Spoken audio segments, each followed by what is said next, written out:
Jadi kalau ada orang yang meragukan, mana mungkin bisa di Masjidil Haram jadi imam. Masjidil Haram kan dipegang oleh King Saud. King Saud itu baru berdiri 1924. Syekh Ahmad Khatib jadi imam meninggal 1916. Bodoh. Ustaz Somad nih kalau ngomong kenapa kasar? Bukan kasar, dia lebih ngajak kasar duluan. Masa dibilangnya tak betul Syekh Ahmad Khatib Minangkabau jadi imam Masjidil Haram?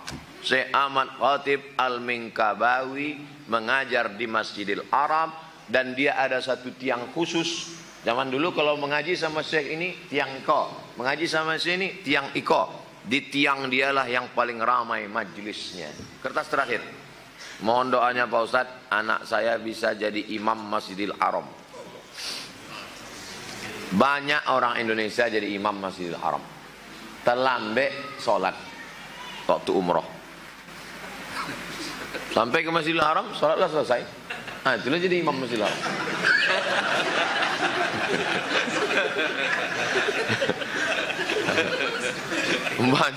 Banyak orang Indonesia menjadi imam di Masjidil Haram gara-gara terlambat sembahyang.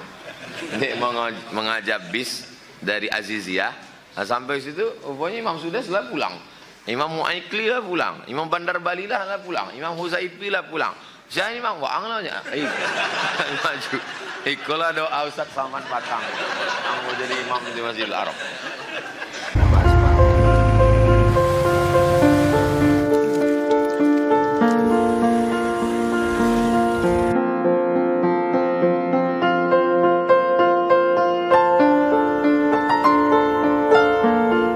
Assalamualaikum warahmatullahi wabarakatuh. Jamaah dimanapun berada, kami sedang berada di Desa Kebun Tinggi. Dari Pekanbaru Riau amat sangat jauh sekali. Mobil yang bisa masuk kemari hanya 4x4. Di belakang kita ada masjid kayu luar biasa, cantik, indah. Kalau siap nanti mari kita selesaikan bersama melalui program wakaf pembangunan masjid. Nama masjidnya Nurul Azhar, mengambil barokah kemuliaan Al-Azhar Syarif Kairo Mesir. Mari kita support pembangunan masjid Nurul Azhar Batu Tilam melalui rekening Bank Syariah Indonesia BSI, nomornya 147, 6-nya 7 kali, 6666666. Sekali lagi, Bank Syariah Indonesia 147, 6666666 atas nama Yayasan Tabung Wakaf Umat. Jangan lupa sertakan di kode transfer 25 di akhir nominal transfer. Kontak nomor ini untuk memastikan. Konfirmasi ke nomor 0852 6541 6060. Man bana masjidan, siapa yang bangun masjid, banallahu mithlahu baitan fil jannah. Allah akan bangunkan dia satu tempat di surga. Berkah selalu. Assalamualaikum warahmatullahi wabarakatuh.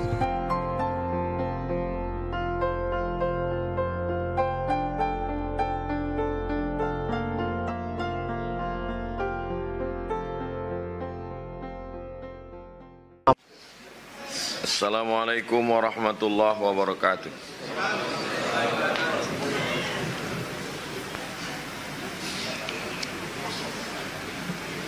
Kenapa orang yang suka menceritakan orang lain itu tidak ada capeknya? Yang pertama, karena suka. Suatu perbuatan kita suka, kita tak capek.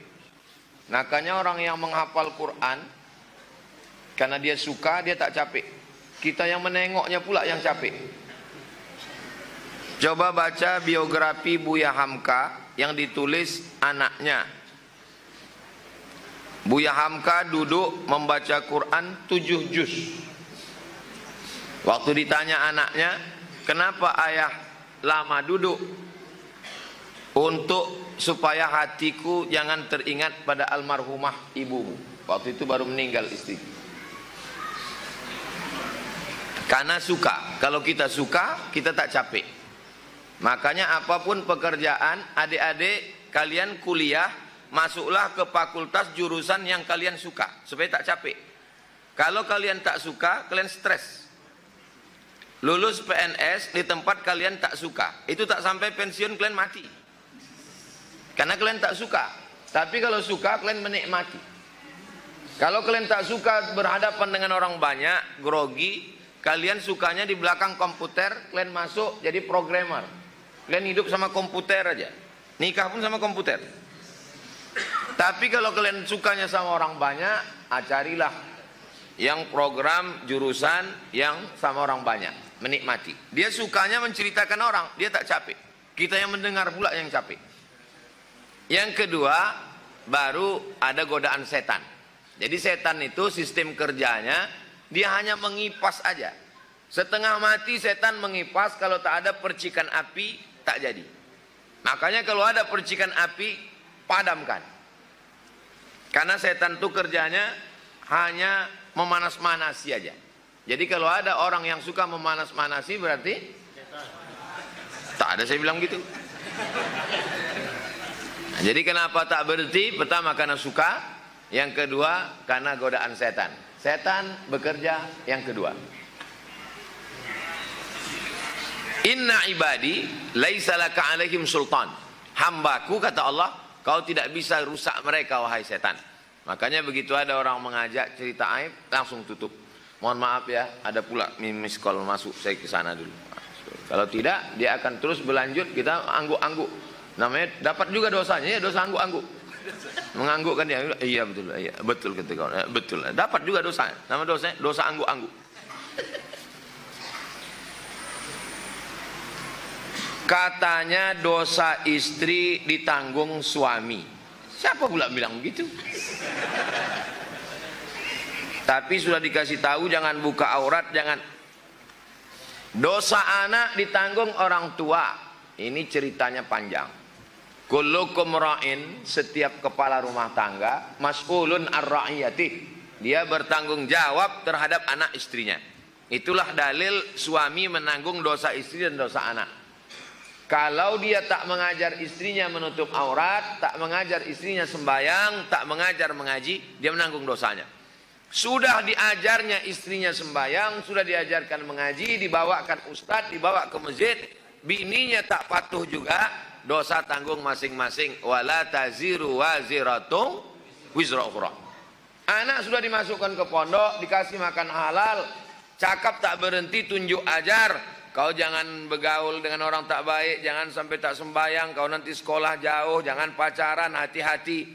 Maka dosa tanggung masing-masing. Tak ada dosa transfer, tak ada dosa jariah. Wala taziru waziratu wizra ukhra. Ayat lain, wa allil insani illa ma sa'a. Orang menanggung dosanya sendiri. Kepala rumah tangga menanggung dosa anak istri karena tidak memberikan pendidikan sebagai kewajiban. Kalau sudah diberikan, maka tanggung masing-masing. Jelas? Alhamdulillah. Jadi kalau ada orang bilang Ustaz Somad itu tak jelas, handphone dia tak betul. Jika kita mengetahui hal yang benar dan terjadi perbedaan pendapat dengan orang lain, mana yang lebih utama? Menyampaikan kebenaran atau menghindari perdebatan? Manhajuna manhajul bayan. Manhaj kami, kata guru-guru kami di Al-Azhar, manhajul bayan. Kita mesti menjelaskan mazhab kita. Saya tulis buku 37 masalah populer untuk menjelaskan mazhab saya. Bahwa talqin itu ini dalilnya. Bahwa tahlil itu ini dalilnya. Bahwa tarekat itu ini dalilnya. Bahwa sayyidina itu ini dalilnya. Bahwa usolli itu ini dalilnya. Tapi saya tidak ingin mengajak saudara saya untuk ikut mazhab saya. Saya hanya ingin dia menghormati, jangan sampai membenci, padahal ini masalah khilafiyah. Jadi kalau kita ditanya orang apa dalilnya, kita mesti sebutkan dalil, jangan diam. Kau tadi buat ini apa dalilnya? Ya kita berlapang dada aja lah. Mana bisa berlapang dada, dia tak tahu. Kita sebutkan, ini dalilnya begini, ini dalilnya begini.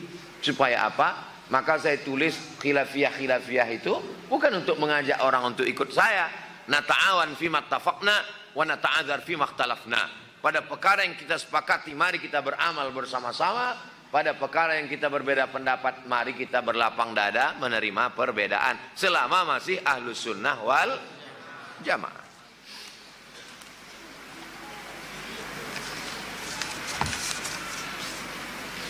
Saya bekerja di salah satu international school di Pekanbaru. Muridnya itu 30 orang muslim.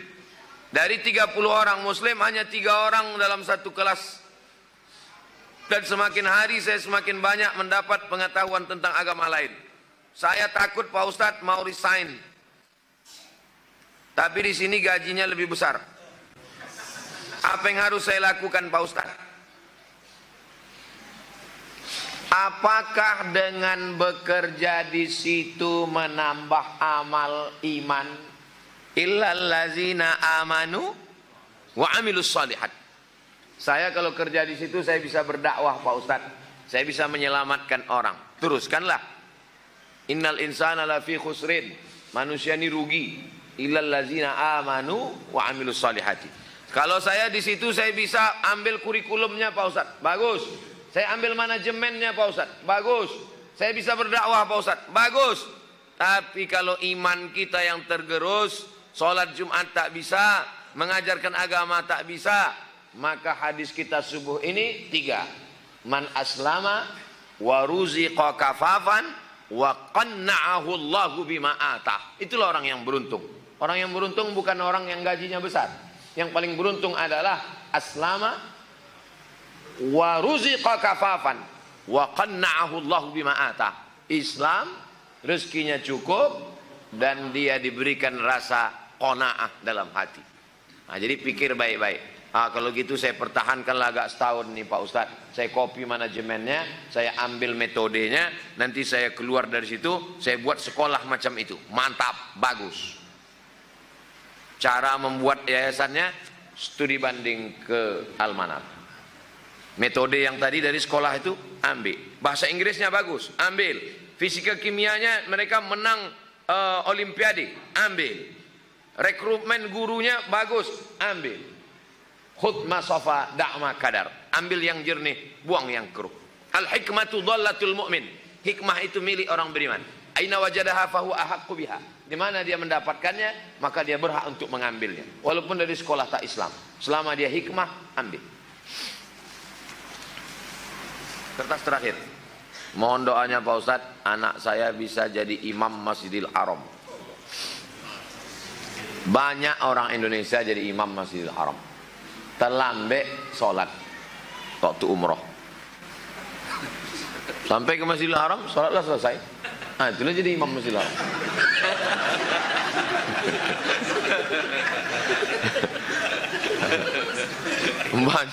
Banyak orang Indonesia menjadi imam di Masjidil Haram gara-gara terlambat sembahyang. Dia mengajak bis dari Aziziyah. Nah, sampai situ, rupanya imam sudah setelah pulang. Imam Mu'aikli lah pulang, Imam Bandar Bali lah pulang, Imam Huzaifi lah pulang. Saya Imam Wa'ang lah aja. Maju. Ikulah doa Ustaz Salman Patang. Yang mau jadi imam di Masjidil Haram. Jadi ada anak lajang dari Bukit Tinggi. Merantaulah ke Makkah. Sampai di Makkah menghafal Quran. Sampai Makkah belajar hadis, belajar fikih. Sampai akhirnya rupanya kalau ada tuah di badan pasir digenggam menjadi intan. Menikahlah dengan anak saudagar kaya keturunan Kurdi, namanya Syekh Soleh Al-Kurdi. Menikah dengan anak Syekh Soleh Al-Kurdi. Syekh Soleh Al-Kurdi ini dekat dengan penguasa Makkah waktu itu. Makkah waktu itu belum King Saud, belum Saudi Arabia. Malik Abdul Aziz belum mencaplok Makkah Madinah lagi. Waktu itu namanya masih Hijaz. Otonomi khusus dipimpin oleh Syarif Hussein. Syarif Hussein imam. Makmumnya Syekh Soleh Al-Kurdi. Soleh Al-Kurdi membawa menantunya yang orang Bukit Tinggi tadi. Ditakdirkan Allah, Syarif Hussein salah membaca ayat. Tersilap dia salah baca ayat. Diluruskan oleh anak muda dari Bukit Tinggi tadi. Diluruskannya ayat, selesai salam, terkagum dia. Siapa mau ang gitu? Ini orang, ini orang tidak mungkin lah bahasa Jawa kan? Mas muka kata siapa mau? Disabitnya lah nama Bukit Tinggi. Nama ambo Ahmad Khatib. Itulah dia Imam Ahmad Khatib Al-Minkabawi. Itulah orang Indonesia yang menjadi imam Masjidil Haram sekaligus mufti mazhab Syafi'i. Ini punya murid dari Jombang. Muridnya dari Jombang itulah dia Syekh Muhammad Hashim Asy'ari, pendiri Nahdlatul Ulama. Satu lagi muridnya dari Medan, namanya Syekh Hasan Maksum. Itulah murid-muridnya yang mendirikan Al-Jam'iyatul Wasliyah. Muridnya dari Bukit Tinggi. Itulah dia Syekh Sulaiman Ar-Rasuli Inyak Canduang. Inyak Canduang, Inyak Jaho, Syekh Abbas Padang Laweh. Ini para ulama yang imam masjid. Ini karena tadi judulnya adalah Imam Masjidil Haram. Artinya apa? Apakah orang Nusantara bisa jadi imam Masjidil Haram? Bisa, sudah pernah terbukti. Meninggal tahun 1916. Syekh Ahmad Khatib Al-Minkabawi meninggal tahun 1916. Sedangkan revolusi King Saud, Saudi Arabia berdiri tahun 1924. Jadi kalau ada orang yang meragukan, mana mungkin bisa di Masjidil Haram jadi imam? Masjidil Haram kan dipegang oleh King Saud. King Saud itu baru berdiri 1924. Syekh Ahmad Khatib jadi imam meninggal 1916. Bodoh. Ustaz Somad nih kalau ngomong kenapa kasar? Bukan kasar, dia lebih ngajak kasar duluan. Masa dibilangnya tak betul Syekh Ahmad Khatib Minangkabau jadi imam Masjidil Haram? Syekh Ahmad Khatib Al-Minkabawi mengajar di Masjidil Haram, dan dia ada satu tiang khusus. Zaman dulu kalau mengaji sama Syekh ini tiang iko, mengaji sama Syekh ini tiang iko. Di tiang dialah yang paling ramai majelisnya. Di mana bisa saya baca biografi Syekh Ahmad Khatib Al-Minkabawi ini? Judul kitabnya A'lam Makkiyin. Download di internet. Tulis A'lam Makkiyin. Tokoh-tokoh Makkah dari sejak zaman dulu sampai sekarang. A'lam Makkiyin. Download PDF. Sebentar ya. Tulis alif, ain, lam, mim, nun. Yang tak bisa tulis Arab, handphonenya berarti belum masuk Islam. A'lam Makkiyin. Ini judul kitabnya. A'lam Makkiyin. Udah PDF, download. A'lam Makkiyin minal qarni tasi ilal qarni rabi' asyar hijri. Download gratis. Nanti buka di situ dalam biografi Syekh Ahmad Khatib Al-Minkabawi. Nama penulisnya Syekh Abdullah bin Abdurrahman bin Abdurrahim Al-Muallimi, orang Arab, pakai bahasa Arab. A'lam Makkiyin. Panjang biografi beliau, nasabnya, anak-anaknya, keturunannya, belajarnya, hafalannya. Majelis yang paling ramai di Masjidil Haram adalah majelis Syekh Ahmad Khatib Al-Minkabawi. Suatu ketika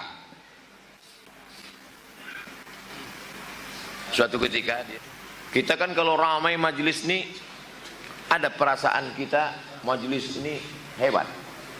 Suatu ketika bermimpilah Syekh Ahmad Khatib berjumpa dengan Nabi Muhammad sallallahu alaihi wasallam.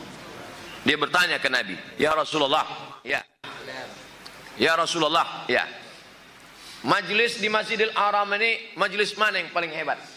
Kata Nabi, majelis yang paling hebat ada di tiang anu, tiang anu, tiang anu. Coba cari situ. Hebatnya Syekh Ahmad Khatib Al-Minkabawi. Dicarinya tiang itu. Dicarinya tiang itu, dicarinya seorang syekh, muridnya dia. Terkejut Syekh Ahmad Khatib. Kenapa murid yang satu nih, kata Nabi, majelisnya lebih mulia? Ditanyanya tuan syekh ini. Anta syekh, engkau mengajar di sini? Iya. Muridmu cuma satu, ya. Malam tadi yang bawa mimpi basuh Nabi, kata Nabi, yang paling mulia majelis ini. Apa yang kau ajarkan? Kata syekh ini, saya mengajarkan anak ini menghafal Quran. Setelah anak ini khatam, baru saya terima murid baru. Itu menunjukkan majelis khatam Quran lebih mulia. Jadi kalau ada adik-adik yang fokus mengajar khatam Quran, jangan sangka majelis yang ramai itu lebih mulia. Majelis Ustaz Abdul Somad, majelis Instagram 7,8 juta, majelis YouTube sekarang ditonton 300 juta. Belum tentu, saya ngasih tahu tuh bagi yang belum subscribe supaya segera. Belum tentu lebih mulia dalam pandangan Allah. Khairukum, orang yang paling mulia, man ta'allamal Quran, orang yang mengajarkan Quran, wa 'allamahu, belajar Quran dan mengajarkan Al-Quran. Syekh Ahmad Khatib Al-Minkabawi. Tidak mustahil orang Nusantara bisa menjadi imam Masjidil Haram. Itulah kajian kita subuh ini. Mudah-mudahan Allah selalu. Bu ya, siapa doa? Ala hazin niyah, untuk niat yang baik-baik. Mudah-mudahan Yayasan Al-Manar berkembang lebih baik ke depan. Semua jamaah istiqomah, keluarga sakinah mawaddah warahmah, anak cucu kita soleh dan solehah. Ala hazin niyah. Al-Fatihah. A'udzubillahi minasyaitonir rajim. Bismillahirrahmanirrahim. Alhamdulillahi rabbil alamin. Arrahmanir rahim maliki yaumiddin. Iyyaka na'budu wa iyyaka nasta'in. Ihdinas siratal mustaqim. Siratal ladzina an'amta 'alaihim ghairil maghdubi 'alaihim waladdallin. Amin. Allahumma anzilir rahmata was salamata wal barakata ala hadhil jamaah. Turunkanlah keselamatan, keberkahan kepada seluruh jamaah subuh ini ya Allah. Allahumma ja'al hadhil muassasata muassasatan 'azimatan mubarakatan fiha. Jadikanlah Yayasan Al-Manar yayasan yang baik, diberkahi. Takharraja minhul ulama waz zu'ama. Keluar dari pendidikan Yayasan Al-Manar ini para alim ulama, para pemimpin masa depan ya Allah. Allahumma hfazna min kulli su' wa syarr. Jaga pelihara kami dari segala perbuatan maksiat dan dosa. Allahumma ja'alna minal mutahabbina bi jalalik. Jadikan kami orang-orang yang berkasih sayang karena Engkau. Azillana tahta zilli arsyika yauma la zilla illa zilluk. Berikan kami naungan di bawah singgasana arasmu ketika itu tak ada tempat bernaung kecuali Engkau saja ya Allah. Allahumma jama'na ma'al habibil mustafa fi jannatikal ula. Sebagaimana Engkau buat kami bersatu di Yayasan Al-Manar, satukan pula kami di surga bersama Nabi Muhammad sallallahu alaihi wasallam. Allahumma tahhir qulubana minan nifaqi wal hasadi wal kibriya'i wal 'azamah. Sucikan hati kami dari hasad, dengki, merasa lebih besar, merasa lebih hebat dari orang lain. Allahumma ja'alna minal ladzina yastami'una al-qawla fayattabi'una ahsanah. Jadikan kami orang yang mendengarkan ucapan yang baik, mengiringinya dengan amal yang baik.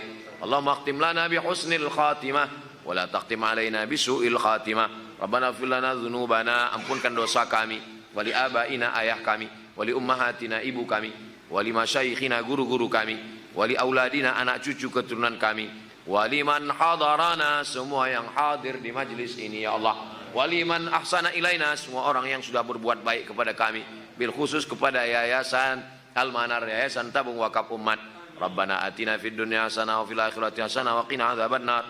Wa sallallahu ala sayyidina Muhammad wa ala alihi wa sahbihi wasallam. Walhamdulillahi rabbil alamin. Taqabbalallahu minkum minna wa minkum taqabbal ya karim.